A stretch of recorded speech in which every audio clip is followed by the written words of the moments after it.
Is the Premier League a farmers' league? It looks so. The Dutch league has been competitive with 3 different teams winning it for the past 3 seasons. The La Liga is mostly a 2-horse race, with the Serie A also having 3 different winners in the last seasons. For 4 seasons in a row now, Manchester City have been dominant and have created Premier League history by being the first team ever to win 4 league titles in a row. City fans are now used to being champions, but this past 23-24 season is one they wouldn't want to happen again. The season was full of heartbreaks, pressure, and looked like it'll be a failure. This is the story of how Manchester City won the Premier League. Manchester City didn't so much as win the league, as Arsenal and Liverpool lost it. At least that's a perspective some fans look at it from, and we'll soon show you why. Manchester City are not so popular right now, or maybe they are, as they are subject to allegations of financial irregularities. For over a year now, the Premier League slammed 115 charges on City for financial irregularities.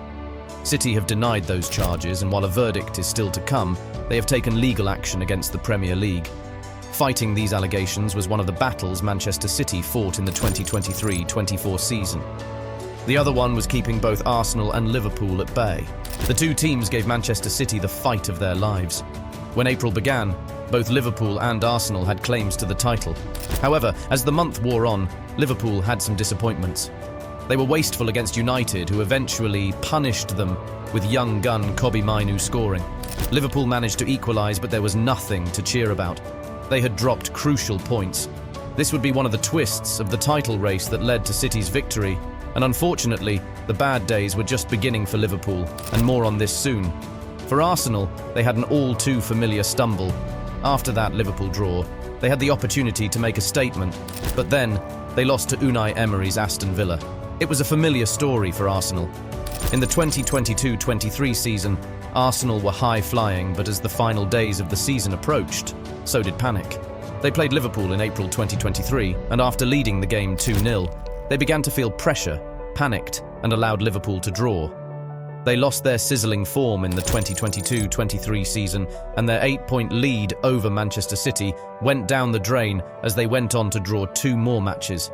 This gave City the advantage to win the league and complete a historic treble. 2024 Arsenal went on to build resolve after that Villa defeat, and Liverpool seemed to be unwilling to give up after their draw. Then they snapped and went on a terrible spiral. They lost 1-0 to Crystal Palace but recovered to beat Fulham. Both Liverpool and Arsenal were still in the race, and at this point, City was third with a game in hand. Then came the derbies. Arsenal had Chelsea, and Liverpool faced Everton in the Merseyside derby. Everton didn't show Liverpool any mercy as they set their rivals back in their title-winning ambition by beating Liverpool 2-0. Liverpool were still in the race, but they needed City and Arsenal to lose. Well, those 2 didn't. The pressure was on City now, as winning the Premier League was completely in their hands. They couldn't afford to drop a single point. Even a draw could be damaging. City were resolute and marched on steadily. However, it wasn't easy. Their game against Nottingham shaped up to be one of the most intense matches of their lives.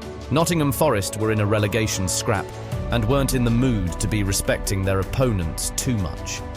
So, Forest weren't going to go down without a fight.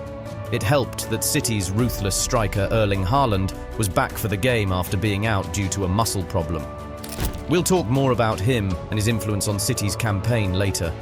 City were able to see out Forest, but Arsenal also wasn't giving City an inch to breathe. They showed they wouldn't make City's title defence easy. However, Liverpool, on the other hand, had made themselves outsiders to the title race after another awful draw to West Ham United. Arsenal and City both continued winning, but City had an advantage.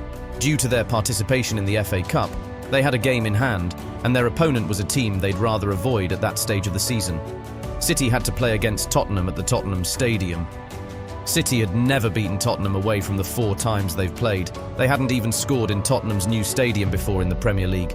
What City had going for them was they usually were unstoppable during the last few matches of the Premier League.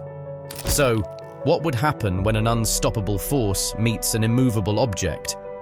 I don't know the answer to that, but I do know what happened between City and Spurs. City knew what was ahead and they were ready, but this didn't stop their fans, players, or their coach, Pep Guardiola himself, from feeling nervous. The Tottenham Stadium had a bizarre atmosphere though, as Tottenham fans were cheering City and wanted them to win, much to the anger of Tottenham's coach, Ange Postecoglou. City's nervousness showed in how they played. They were cagey in their approach to the game, preferring not to give Tottenham any chance to score with a mistake. However, they also couldn't take the initiative. A draw would destroy their hopes of winning their 4th title in a row. Then, as if to justify their approach to the game, Ederson was involved in a fine save to push Rodrigo Bentancur's fierce rising shot over the crossbar. He unfortunately got injured for his efforts from a blow to the head, and this didn't help in raising the spirits of City's team or fans. City weren't at their usual best, and their best chance in the first half was due to Pierre-Emile Højbjerg's absolute howler of a clearance, which Phil Foden latched onto and let fly to a volley which Spurs goalkeeper Guglielmo Vicario brilliantly saved. In the second half, City were lively, and a few minutes into the half, Kevin De Bruyne fired a superb shot which Vicario saved again. There was a nervousness in the City camp that the match could end in a draw, but they wouldn't stop pushing. Soon they got their reward after a fine combination from none other than De Bruyne and Haaland. Then, as the match wore on, City's greatest fear came to life. They made a mistake. Heung-min Son got on the end of the mistake, but Ortega, City's substitute keeper, produced a fine save. City would then add another. Their work was done. They were now on top of the league, but their work wasn't yet done. It all went down to the final day. They had to beat West Ham to be champions for the 4th time in a row. If City were nervous against Spurs, they were ruthless against West Ham. From the moment the game started, West Ham saw trouble. City saw glory before them, and Phil Foden brought them closer to it as he scored an amazing left-footed shot from outside the penalty area, just 79 seconds into the game.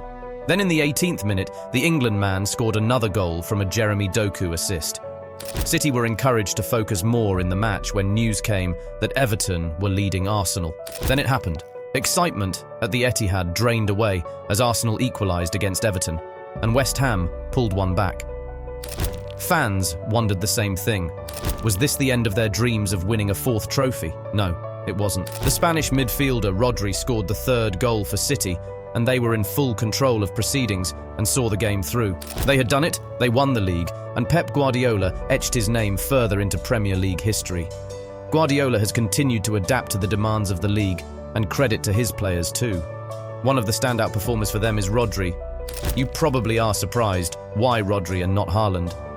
As much as Haaland is important for City, it can be argued that they function because of Rodri.